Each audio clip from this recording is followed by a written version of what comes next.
चीन को मुंहतोड़ जवाब देने के लिए भारतीय सेना पूरी तरह से तैयार है। कड़कड़ाती ठंड में भी डटे रहेंगे 2 लाख भारतीय जाबाज। एलएसी पर चीन को जवाब देने के लिए M777 तोपें तैनात कर दी गई हैं। एलएसी पर भारत भी लगातार सैनिकों की संख्या बढ़ा रहा है। चीन की हर साजिश पर भारत की पैनी नजर है। यह जानकारी मिली थी कि चीन ने एलएसी पर 50,000 सैनिकों की फौज तैनात की है, तो हमने 2 लाख सैनिकों का डिप्लॉयमेंट कर दिया है। चीन की जैसी तैयारी है, उसे देखते हुए मिरर डिप्लॉयमेंट एलएसी के इस तरफ यानी हिंदुस्तान की सरहदों पर भी किस तरह किया गया है, यह आपको शुभांकर डिटेल में बताएंगे। बिल्कुल समीर, आपने जिस चीज का जिक्र किया वो दर्शकों को समझाते हैं। एलएसी पर भारत का सुरक्षा कवच कैसा है, ये हम आपको बिग वॉल ग्राफिक्स जरिए समझाते हैं। एलएसी पर चीन को जवाब देने के लिए M777 तोपें जो हैं वो तैनात कर दी गई हैं। इसके अलावा T90 Bhishma tank, BMP-2K infantry fighting vehicle जो हैं ये भी वहां पर तैनात कर दिए गए हैं। M777 ultra light howitzer gun, इसके अलावा spike anti tank guided missiles जो हैं वो भी तैनात कर दी गई हैं।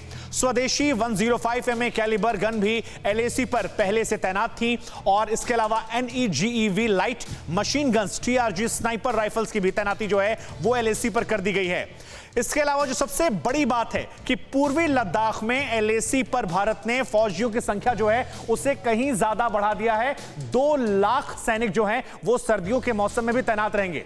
ब्रिगेडियर दत्ता, अब चाहे ये प्रोपेगेंडा हो चीन की तरफ से या वो वाकई में मन बना रहा हो, भारतीय सेना तैयार है कि अगर आप प्रोपेगेंडा कर रहे थे तो देखिए हमने भी तैयारी कर रखी है, और अगर आप हिमाकत करने के मूड में हैं तो 2 लाख फौजी हमारे वहां खड़े हैं जो आपको ईंट का जवाब पत्थर से देंगे।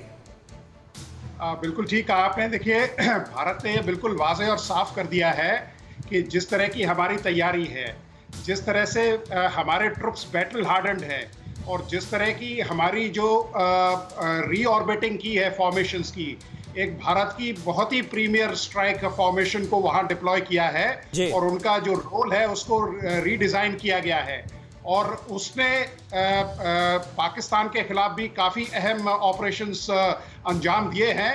और चीन को यह बिल्कुल मालूम है कि भारतीय सैनिक वहां से अब हटने वाला नहीं है, और एक निर्णायक डिसीजन जब तक चीन नहीं लेगा, भारत की सेना वहां से वापस आने की तैयारी नहीं है। हमारा जो लॉजिस्टिक्स और ऑपरेशनल स्टेमिना है वो भी आला दर्जे का है। जिस तरह की हमारी लॉजिस्टिक प्रिपरेशन है, जिस तरह की एडवांस विंटर स्टॉकिंग की गई है, क्योंकि कुछ ही दिनों में देखिए सारे दर्रे बंद हो जाएंगे, और हमारी जितने जो टनल्स हैं, जिस तरह से उनका जो ऑल वेदर ऑपरेशन जो जारी होने वाला है, वो हमारे जो कॉम्बैट एज है उसमें और ज़्यादा इजाफा करेगा। तो चीन में जो जिस तरह की चिंता है और जिस तरह से CPC में चिंतन हो रहा है, वो चीन के लिए एक बहुत भारी सबब है और उनके लिए एक चिंता का विषय है। उत्तर प्रदेश का हाल, 5 साल कितने कमाल। यूपी किस पर राजी, क्या अखिलेश पलटेंगे बाजी। किसान का चेहरा क्या सिर्फ चुनावी मोहरा। ब्राह्मण शंख बजाएगा, किसको कुर्सी दिलाएगा।